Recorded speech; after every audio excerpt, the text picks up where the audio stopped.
Hello and welcome to today's webinar with our value partner, Qwilr.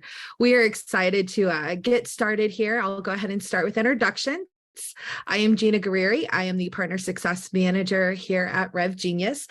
Today, Mark Tanner, co-founder and COO of Qwilr, is being joined alongside of Jonathan Blackburn, VP of Global Sales at Qwilr, and Kendra Berner, Senior Strategic Account Executive at Lattice.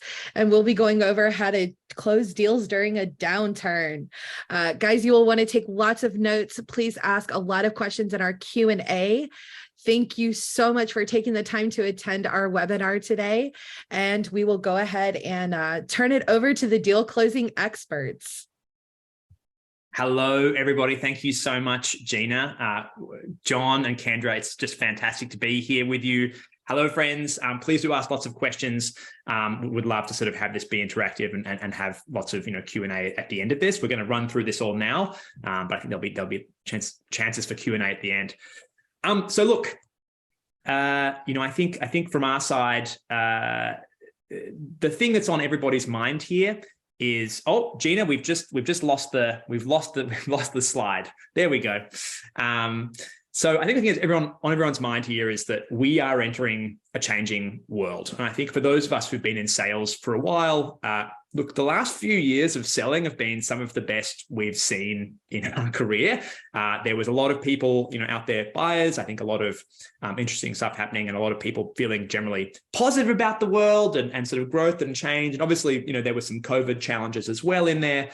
But I think, the last few years have generally been pretty great. And I think that we're entering into a new world. I think we sort of need to have a moment to pause and have a bit of a reset to sort of rethink about go back to some of the fundamentals and also some new strategies about what's the right way to approach sales in this era.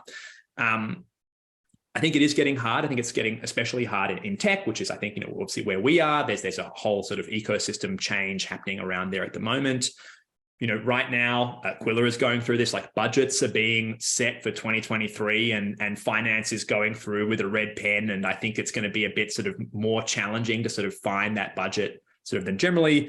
And look, I think whether or not a recession happens next year, I think there's at least a decent chance of that happening. And so again, all of this is going to mean that it's harder for sellers to get the job done.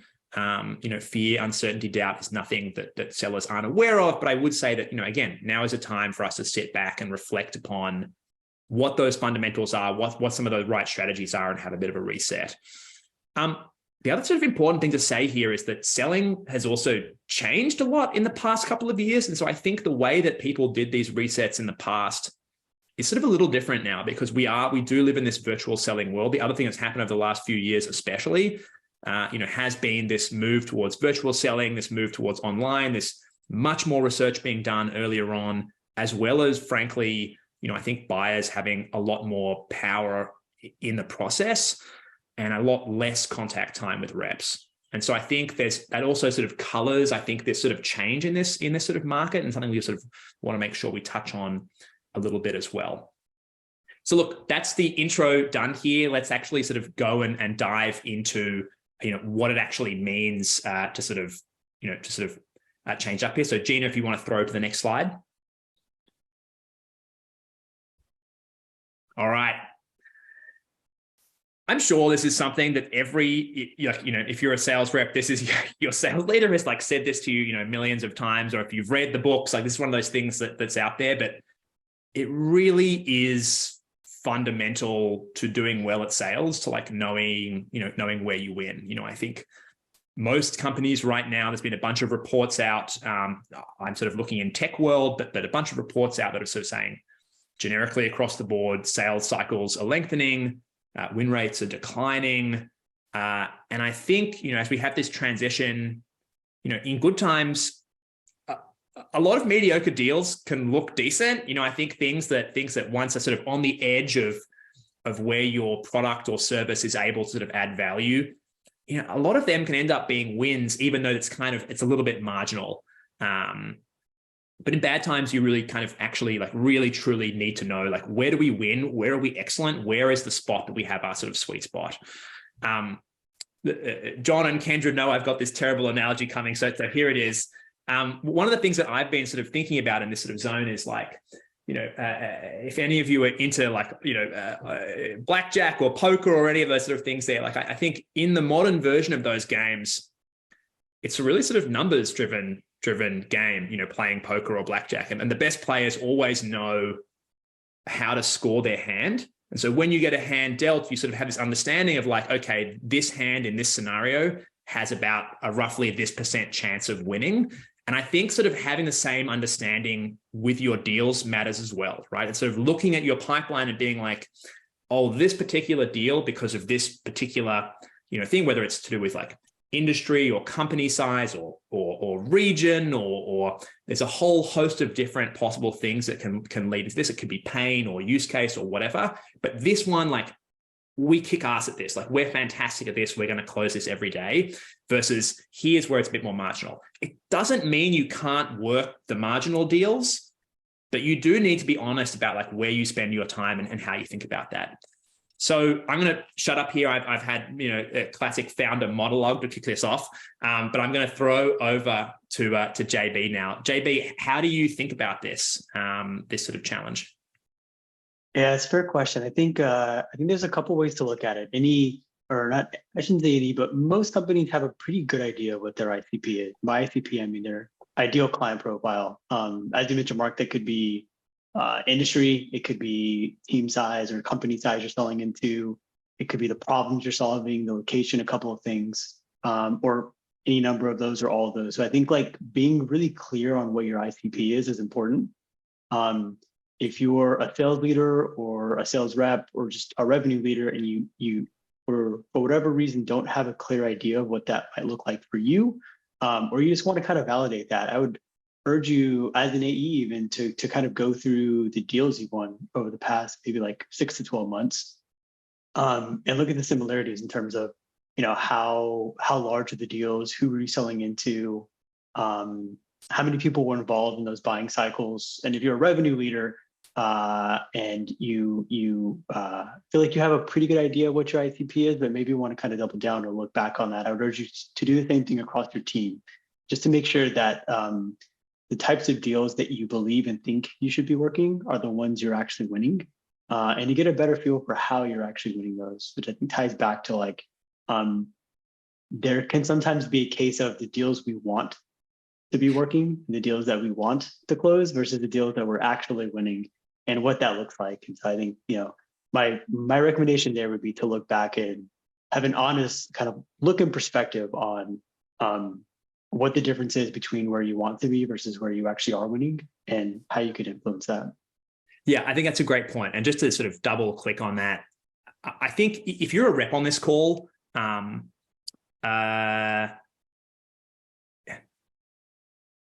it can be easy to sort of sometimes be like, oh, look, that's RevOps' job to figure out what that is, or that's sales enablement's job, or my VP's job, or whatever. Like, no, guess what? You are a seller. Like the thing that matters for sales reps is like that, you kind of have this funny relationship where you're sort of your own company, right? Kendra is Kendra Co, right? Who like, she much as she's part of the wonderful Lattice team, she's also an individual contributor who like has a real control over how much comp she takes home. And it's like, this little small business that you run. And I think like, you've got to take it seriously. And I think if you don't feel like you have a good knowledge here, like you should feel free to push RevOps or push someone else on the team to figure it out. But also, frankly, you might just grab that smart other AE friend of yours and just like have a chat and go through each other's deals and work through and be like, you know what, it just really feels like we do very well here and we don't do well here. Like, I would always just say like, yes, it's nice to have all the support you can, but I would also just like take it into your own hands and like make sure you fully internalize so that you can quickly look at deals as they come in and be like, hey, this one feels like sweet spot, great. This one feels a bit marginal. Given my pipeline, should I maybe just ignore this and just actually focus on the ones that are winners, or how should I think about it? And I think knowing that is super important. Kendra, speaking of Kendra Co, how do you think about this?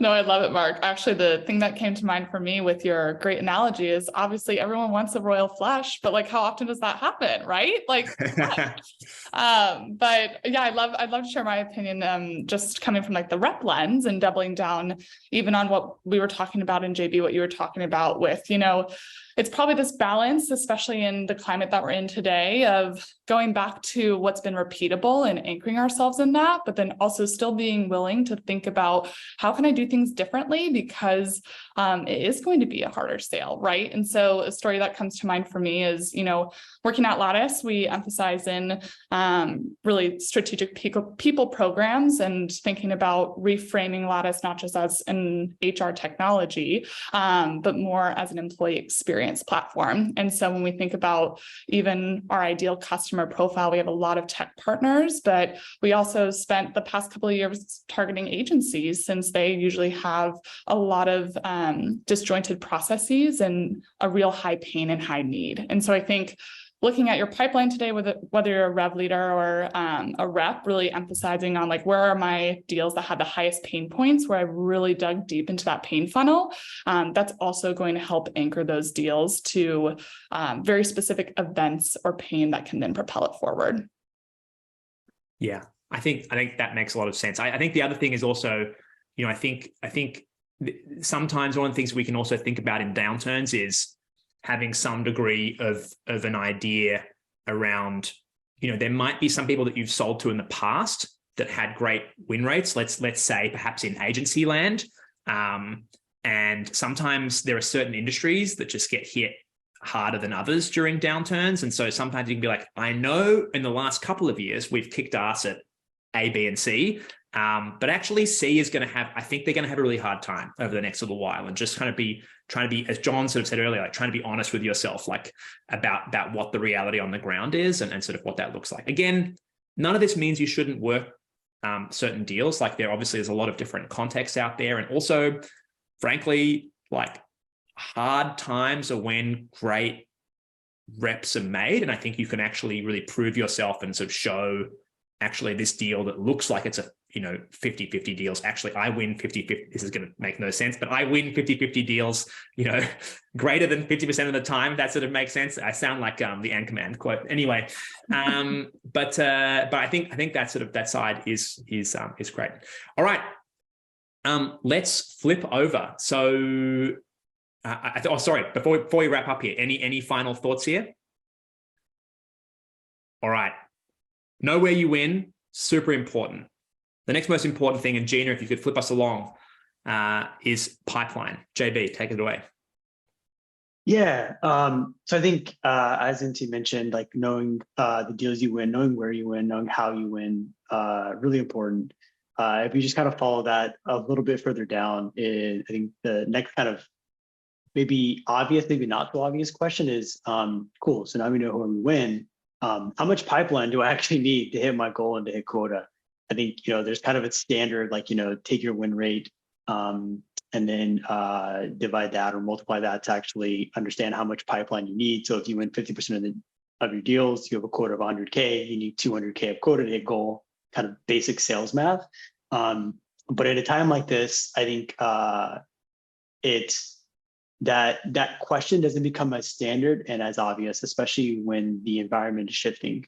I think the default playbook for most companies leaders to use is kind of a volume-based approach, which is some version of like, hey, if we're expecting more deals will push and our win rates will probably decrease or drop, then we need to have more pipeline and more deals in the pipeline, I should say, to actually account for this, which is fair. But while I wouldn't say that increasing volume is wrong, I think the right answer, at least from my perspective, is probably a little bit more nuanced and kind of a blanket approach of how much pipeline do we need, answer more, which kind of goes back to like the deals that we're actually working. But before I kind of go further on this and give my insights and all that, I'd actually love to hear from Kendra and T on this. Kendra and T, excuse me. Kendra, I'm actually kind of curious, how are you thinking about like your own pipeline and your own deals right now in terms of what you're working, what's working, how much, all that kind of good stuff? Yeah. I know this brings me back to when we used to do pipeline reviews together. But yeah, I think most reps are feeling this right now, right? Your pipeline probably looks slimmer than it has over the past couple of quarters. And oftentimes it's, we start to act out of scarcity versus thinking like abundance mindset, and really, how can we generate more pipeline that's quality versus quantity that might actually not be real pipeline, right? So for myself as a rep, I mean, I'm doing a lot more deal reviews with other team members, or just really thinking about, what deals are in my pipeline, which ones need the highest priority, or which ones have maybe the most likelihood of really moving forward and converting, and really ensuring that I'm doing every single small step to continue to move it forward. Thinking about in your pipeline, where are your strongest champions and the best business case, and really ensuring that the right timing exists to change, instead of seeing, things like sticking with the status quo or no change actually happening.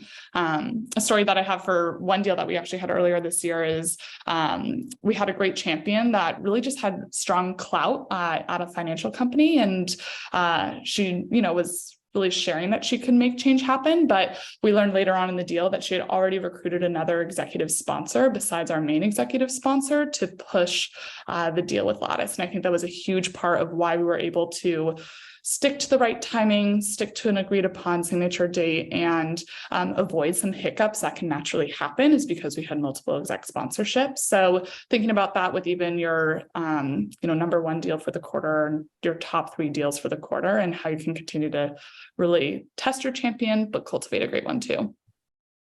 Yeah. Thank you for sharing that story. That's a great story. I think it's easy to kind of get into a bit of a scarcity mindset, especially when things get a little bit tougher, to kind of start hoarding, for lack of a better phrase, hoarding opportunities, having more in the pipeline to make you feel more secure and more comfortable. The reality is, I think in that type of mindset, most people can't realistically work a significant amount of deals, or more than what their average actually is. So it gets harder.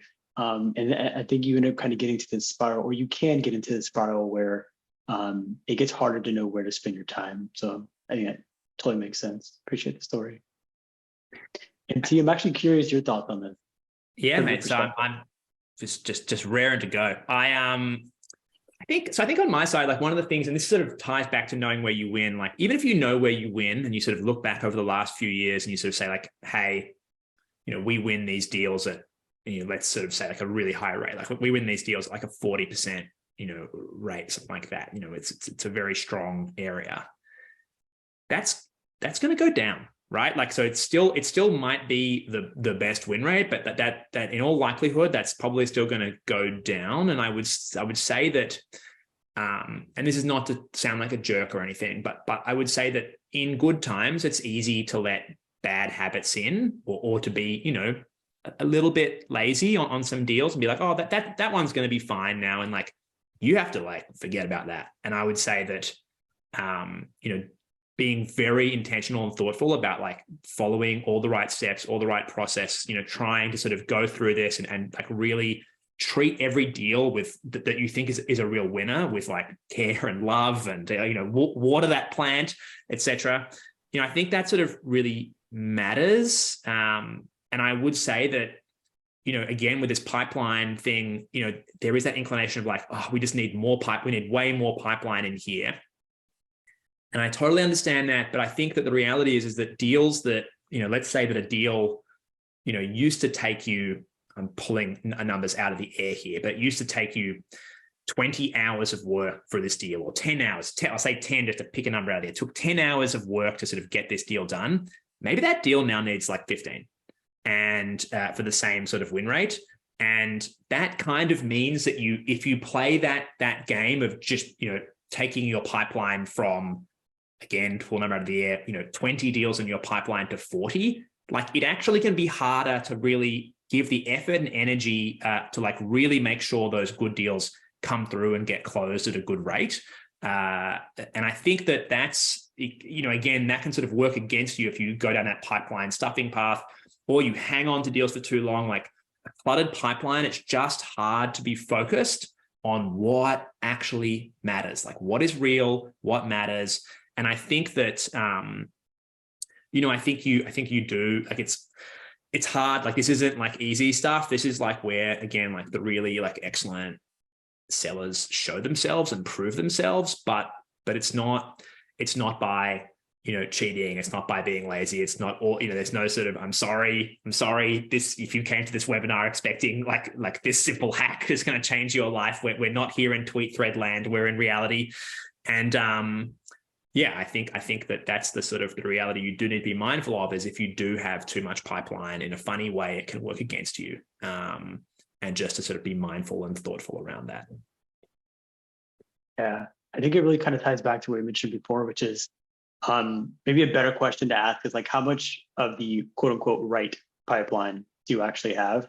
And having a really clear idea, again, of like where you win, how much of that you win, and making sure that you're ruthlessly prioritizing your time on the right deals, I think does a lot more. Again, it's easy to fall into the trap of, I have 4x, 5x, 8x, 10x quota of pipeline. I think I'm so rich in pipeline. I am so rich in pipeline for days. I think it's so easy to fall into that trap, but I think what's more important is like to, again, be honest with yourself about, what deals you have that you feel like you can actually close, and make sure you're spending time in the right places. And if that happens to be 1.5x or 2x, whatever number that happens to be, as opposed to the number that it feels better to have at a time like this, I think that's more important. And as a revenue leader, I think it's also important to take that approach with your team, to make sure that you're not just kind of looking for that volume-based approach to make the numbers look nice, to look fluffy, but you're being honest and you're being real with what you have and where time is being spent. All right, mate. I'm ready for it. Let's flick, Gina. Let's flick through to the next slide. Cool. So I guess kind of taking a step back, once we know what the right deals are, the deals that we should be working, we have a pretty clear idea of what's in our pipeline, and then we're working the right things. I think the kind of next question here, the next kind of stage is, are we asking the right questions, i.e. in most cases, the hard questions that we need to be asking to ensure that we're actually progressing the deal forward. I'll give a little bit of a story here of myself from back when I was selling. This was a while ago, back in 2015-ish. I'm pretty sure Kendra's heard this story before, or at least heard me tell it before, not a couple of times. There was a deal I was working with a large, very large media company. And this deal, I began working in February. We were on a fiscal calendar year. So our Q4 ended in December. And I was working this deal for about 9 or 10 months. And through each conversation, through each exec we met, through each in-person lunch, drinks, conversation, the deal obviously felt more and more real, and it seemed to get bigger and bigger. And towards the end of the year, I was really expecting and quite honestly counting on the deal to help me not just hit goal, but grossly exceed goal. The kind of TLDR, and to like summarize this a little bit, I hadn't been asking the right questions, and I hadn't been getting the right people involved in the deal. And while I wouldn't say I was single-threaded, I wasn't as multi-threaded as I should have been in a deal of this size. Come to the end of the year, we've actually finished legal review. It's about a week before Christmas, waiting on contract signatures, and an executive and founding member and my point of contact left the company. Needless to say, the deal did not get done that quarter. It did get done the next quarter, but for about 10% of the original amount, which just kind of goes back to, I think it's easy when it's easy as a seller when things are looking good to want to continue to get good news, to want to hear good things, to want to project that. I think what's even more important in these scenarios and instances, especially in situations like this, where you are working large deals, or you're in a scenario where maybe one deal can make or break your quarter year, to be asking the tough questions, to be asking the questions of some way, shape, or form. I use Qwilr as an example. Why do something? Why Qwilr, and why now? To grossly oversimplify this, and then have a better understanding of what are the internal pieces from a process kind of perspective that you need to understand. Story time aside, I'm actually curious to get your thoughts, Kendra, in terms of some of the questions that you like to ask, or just how you think about this in deals. Totally. Oh, that painful story, but I'm sure there's, I mean, I know we've talked about deals before, and questions like, you know, why wouldn't you make a change, or who could say no and why immediately come to mind. And if you've already asked those questions for deals in your pipeline, like, I'm a control freak, and so I feel way more solid around reviewing my deals with my manager, or even just feeling confident in my projections for my commit and best case, knowing that I've used and have answers to some of those questions where you're really testing your champion or testing the validity of the deal. So I think those are ones that come to mind for me. And also, you know, being mindful of stationing these out, right? Like, there might not be a world on your very first intro where you need to challenge a prospect as to why they wouldn't choose your software. That could be maybe saved for later, but making sure that you're also not too far down a deal and spent, you know, the hours of time on a deal if you haven't really qualified the opportunity and made sure that you know kind of what roadblocks may be ahead that you're preparing to overcome. Totally. Yeah. I think to the point too, understanding the problem you're solving and how important or how big of a problem that is for the company is incredibly important. You know, to ask a question and to understand, hey, we're solving $1 million problem and our solution costs $10,000. Again, completely making up numbers.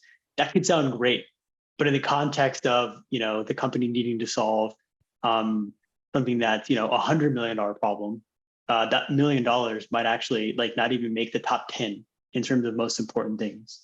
And so I think, like, you know, it's easy again to fall into that trap, but again, asking the right questions to really understand how and what you need to uncover in a deal. That might not be easy to ask in terms of what their priorities are, who would be responsible for this. I mean, I kind of can keep going here, but I think, you know, those tough questions become really important, especially as salespeople. Sometimes we don't want to hear bad news, and we don't hear the thing that we don't want to hear.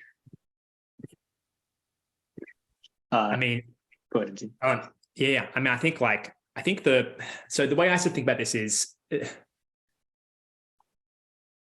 if it's going to end in a no, you want to get that no as quickly as possible. And I know that sounds demented in a weird way, but you know that, you know, for most reps, I mean, maybe there's a rep on the call who closes 90% of their deals, but for most reps, most conversations lead to a no. Like, that is the stock standard thing. It's like, whether it's 55% or 95%, like, most of the time it ends in a no. And I think the sort of, you know, do you get to that no in, I don't know, two or three conversations, or do you get to that no in 9 or 10, right?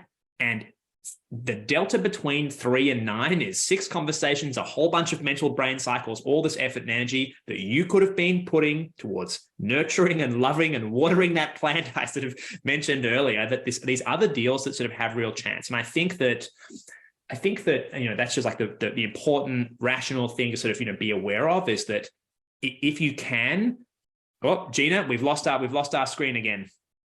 Anyway, if we can, it's wonderful to be able to sort of, you know, get back to that side. I think the number one thing here that I spend a lot of time with reps talking through is that, guess what? Your champion wants to do the deal.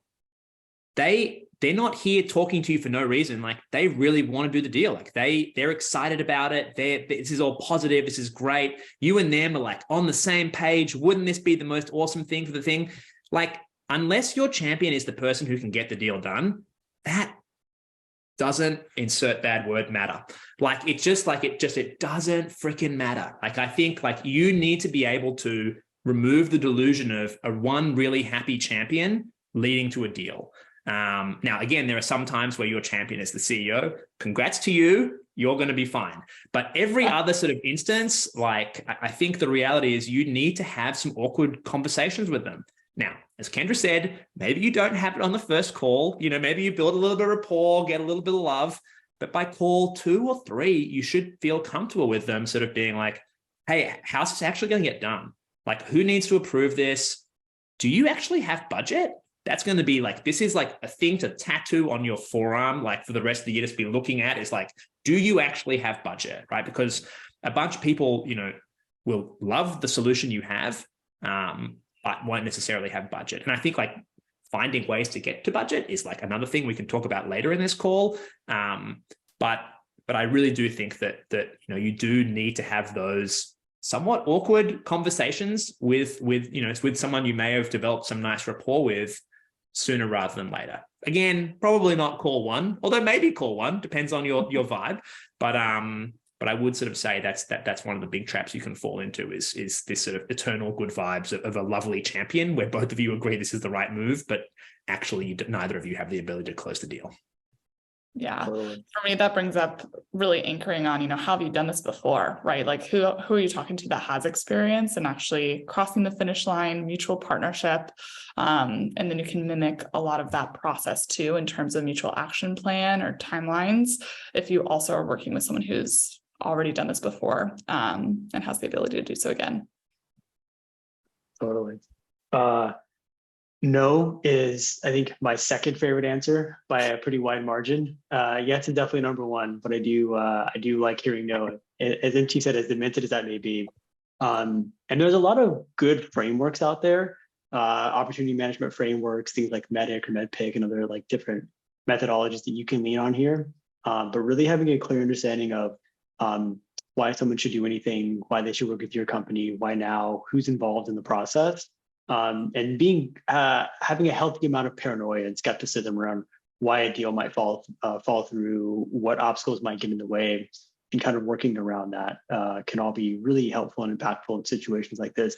Even more so with an extra level of depth and granularity,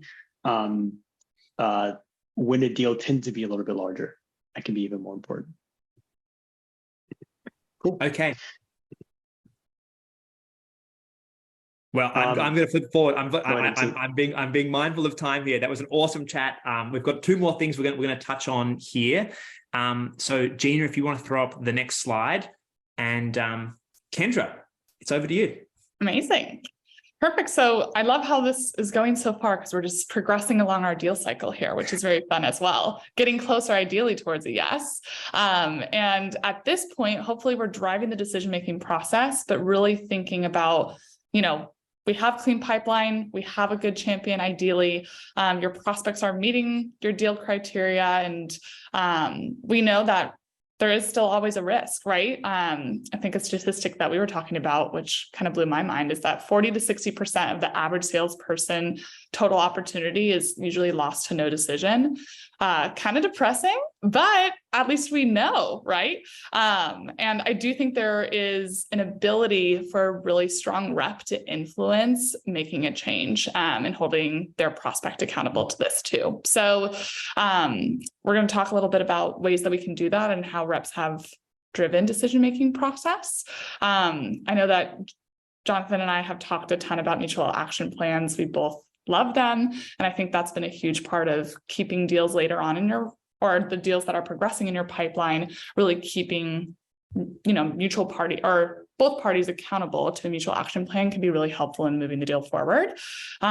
We also here at Lattice really anchor on strong requirements lists to propel an evaluation, right? If a company's just like, oh, we love the software, let's implement it, it's going to be really hard for a CFO to say, sure, like, I'm glad you like it, but like, why on earth, what are the outcomes that are going to exist? Or why is the system much better than the system we probably already have today? So something that we're working on here too is digging into what's the cost of the status quo, even digging down that pain funnel of, if we choose not to make a change, what happens? What are the business effects that happen for your organization? What happens 2 or 3 years from now because you didn't make a change right now, right? And getting your prospect to really understand the larger narrative at hand can help continue to move the decision-making process forward towards change.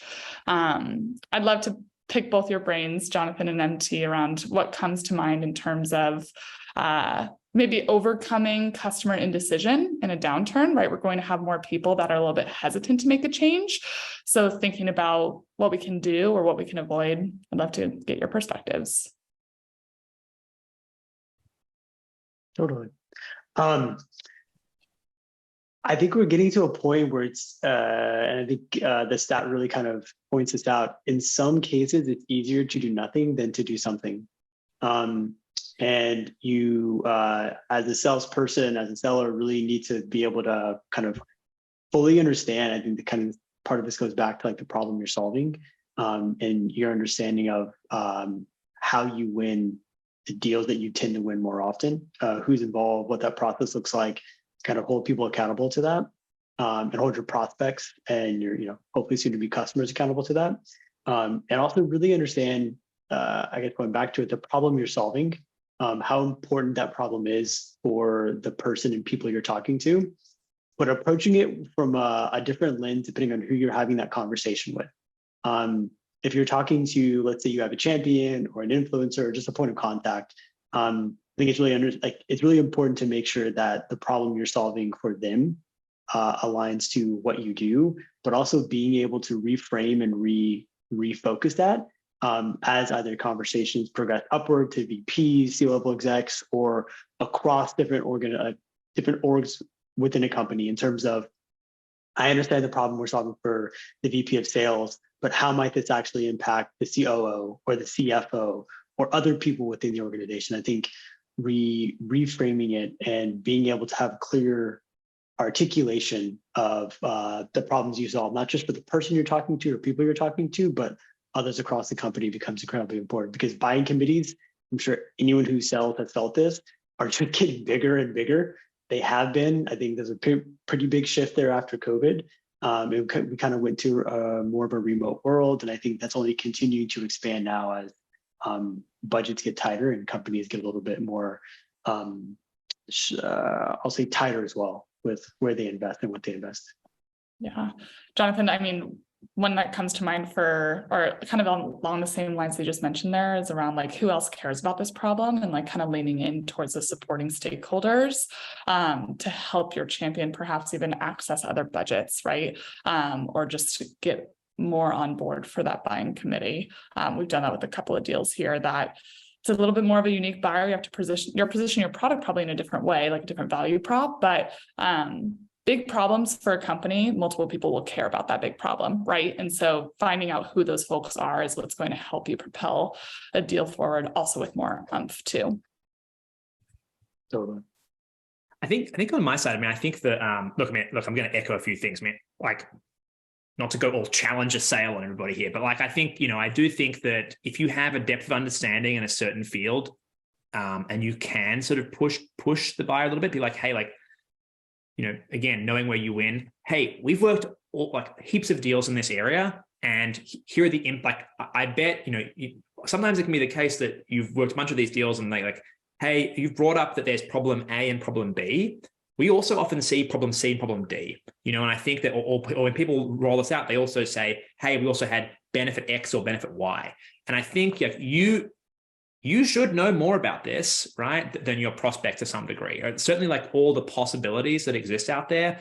And again, this is like, I remember when in like Repland, people would make all these case studies and I'd be like, yeah, cool, whatever. And like at a certain point, you actually start to realize like there is gold in this. And if you go and spend time like really diving into the case studies, your like marketing team or your like sales enablement team or whatever else they're making, and actually truly understand them, especially the ones that are in your wheelhouse, the stats that live in there, if you can have them be able to quick to call to mind, or be able to send one over and sort of say, hey, I think like, this sort of, I think you might find that we've already talked about, yes, there's other things that are really important to you, but also here are some other things that could help sort of move things along. I think that can be, quite potent. One thing, this is a little bit more for any RevOps folks or sales element folks on the call. Something I heard of quite recently that I loved as an idea that we actually haven't done at Qwilr yet, but I think we should play around with it, is a company was doing these auto emails that were sent out at different deal stages. And so not every deal stage, but at certain stages, there was like a drip email campaign that sort of went out to different folks. And basically they were like, what are the common customer fears at different stages? And so like, just to pick one, when you got towards the end of the cycle, there's a sort of zone of like, is this implementation going to be sort of painful or whatever else? And they like sent out this email that sort of had a whole bunch of G2 reviews in there being like, this was the fastest implementation. Like, this was so easy, and this sort of, positive stuff there. And it was like customer voice, like building trust.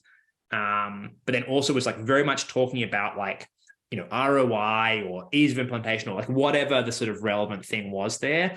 And again, it's just like a little thing of like, helping sort of move things forward and understanding it at different stages. There are sort of different sort of core concerns that people have, and they do shift throughout the process. And I think if you can sort of, have some degree of awareness of what they are, they can also help you shift gears as you're sort of driving this decision-making. Gears, driving, anybody? No, okay. All right. But I'd say, other than that, I'm just going to sort of be echoing the other fine folks on this call. I love it. Yeah. Talking about kind of like the qualification in the beginning, but then the enabling towards the end of your sales cycle. And I think that's honestly a great transition for us when we think about, once we have a little bit more control of driving the decision-making, offering next steps that make sense towards your prospect based off of other customers that have similar pain points and are looking for the same outcomes, we start to get into, what's going to set yourself apart. Gina, I think this next slide would be great for number 5. That'd be perfect for us. So our next and final recommendation is kind of talking about like, how do we stand out from the crowd, right? It's a lot of the in-between moments that matter to become a vendor of choice.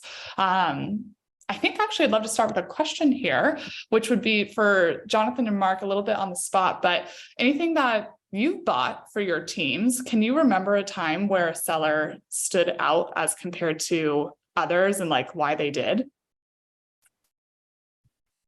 I'll say that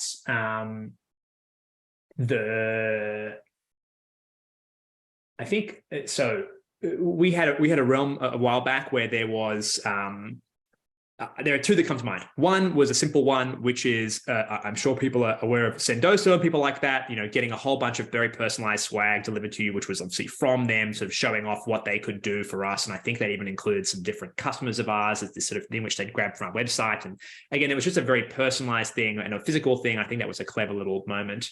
There was another time where a video company who was sort of pitching Qwilr to do video work did like a fake Qwilr video that's was put in the effort, and they were like, it was so incredibly bad as a video, and they were sort of but they were playing on how bad bad videos can be to do this and this sort of stuff there. But it was silly and quite funny, and it was the worst sort of little cartoon animation thing you'd seen. But again, that's something that's that's a bit different, that's a bit memorable, it's a bit weird, and I think that does help you. Shows a degree of effort and a degree of care, and I think that it's the kind of thing that I think makes it easy to take a call. Totally. JB, what about you? Quick story too. We recently bought a new tool. Another kind of sales tech tool. I'll mention the name of the company called Drift. They actually began prospecting to us by signing up for Qwilr on one of our free accounts, created a Qwilr page, and then they sent that to myself and a couple other people, and it was really good. I mean, it stood out. I've never been prospected to with my own tool before, so I thought that was really interesting, unique. Funny enough, I think the process ended up being so easy and simple for them that now we're actually having a conversation with them around something very similar. But that definitely stood out. And I give them major props for being creative. That was enough to get them in the door. But then kind of going back to some of the things we actually mentioned here throughout this call that I will give them credit for doing as well, made it an easy decision for us to choose to work with them. I love that. Yeah, it sounds like kind of in both those cases, there's an element of creativity that really sets the seller apart. But then also, I mean, we know this as a common stat, like most prospects don't feel like the person who's selling them really knows their problems nor knows them, right? And so the next layer of really setting yourself apart is truly understanding the pain from your prospect, and then also a lot of the little moments that exist in a sales cycle, having all your communication resources in one place that's easy and makes the buying process easier sets yourself apart. Speed of response, as well as really digging down into, understanding the process to get something approved and enabling your champion, your economic buyer with the right resources at the right time, so that they're not also feeling like they have to do this work on the side as a part of their evaluation process. I know that at Lattice, we use really like kind of a hub and a resource to communicate with our clients, to share resources. I think one of the reasons why I love it is going back to that mutual action plan. We use a resource where we can actually like communicate about a mutual action plan with a client together, back and forth, adjust it accordingly so that both parties really feel bought into the mutual action plan versus a mutual action plan getting pressed on a prospect that may not even have real buy-in, right? I know, JB, we had talked about this, obviously, of course, with Qwilr. Would love to get your perspective around how you think of Qwilr as like a one-stop shop and really effective. Yeah, totally. Well, I think I'm probably just going to echo a bunch of the things that you just said. But being someone who obviously leads the sales team, but then also someone who makes buying decisions, I don't make decisions in a vacuum myself either. Thinking back to the tool that we recently bought, I think there was about 6 people that got involved in various into the conversation with that. And then being able to share the right information with them made it significantly easier. I think there's also something to be said around making it easier for your buyer to actually buy from you. And that means different things to different people, depending on, your sales cycle, your sales length, your ACV, a lot of other things. But I think that's also really important. And as a buyer, I'm sure anyone in any role could probably kind of relate to this. I'm doing a lot of stuff, and buying something or evaluating something is really one small part of my job on top of the other things that I'm consistently doing. And so being able to use a resource or have something to tie back to say, what was our last conversation about? What did we discuss? What did we look at? And I have to, begin every conversation with that. And then also being able to share those resources with other people who are involved in the process, incredibly important. But at its core, I think it's just, make it easier for people to work with you and buy from you. Yeah, I plus one to that. I mean, I think listen, sorry, we've gone all this way. I'm the founder of Qwilr. I've got to put the Qwilr hat on at some point. But I do think one of the things that we sort of see at Qwilr and a whole ethos that we sort of have, around at Qwilr generally is our goal is not just to build something that's a tool that's wonderful for the seller, but that is wonderful for both the buyer and the seller. And we really do think that the B2B buying experience is can be a bit junk, to be honest. If you look at it versus how we sort of live our world, in our sort of in consumer buying experiences, it's so nice, it's so seamless, there's so much information provided. And I think it can really feel a bit not like that in B2B to some degree. And I think one of the things that we've been sort of, there's a whole bunch of stuff we sort of work towards on this side about having a hub for everyone to come together. And I think one of the things that we've loved, Qwilr pages are web pages. So as you sort of create them, you can do a whole bunch of interesting stuff. You can do interesting ROI calculators, blah, blah, blah, blah. But one of the ones we've sort of noticed recently a lot of just gong videos being embedded. As I love this sort of thing where people are they're recording the product demo or the service demo, the core thing there. And yes, maybe you've got 2 or 3 folks on the call there, but when you send out your sort of, this little hub in Qwilr, or it's maybe something of a proposal, but it's also got other parts in it, being able to embed that video, maybe you snip it down to the right size where it's just the product, just the 20 minutes you're sort of really going through the product.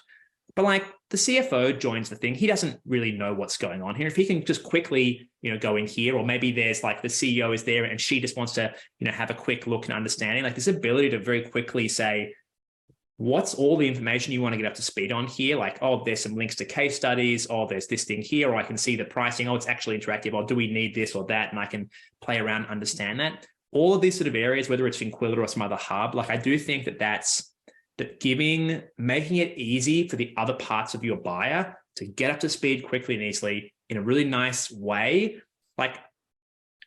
Effort shines through, sort of Kendra said earlier about quick response times, whatever else, all of these little moments you do, they give a flavor of what it's like to work with your company, right? And if you are slow to respond, it's hard to get information out of you. No one knows what the right thing is, or blah, blah, blah, whatever else, it just makes it feel like working with your company is going to be a pain.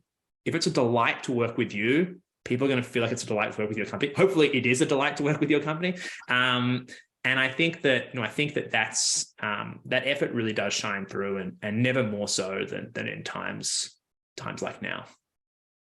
Totally.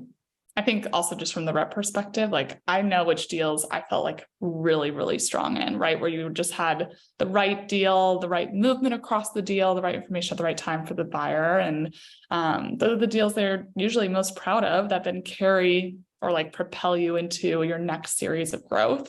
With bigger deals, it brings you confidence for those bigger deals. And the more you can practice that, obviously the better outcomes you're probably going to see too if you're running more deals like that strategically. 100%. Okay, I think team, we're out of time here, and we're going to flip over to a live Q&A with John and maybe some others as well.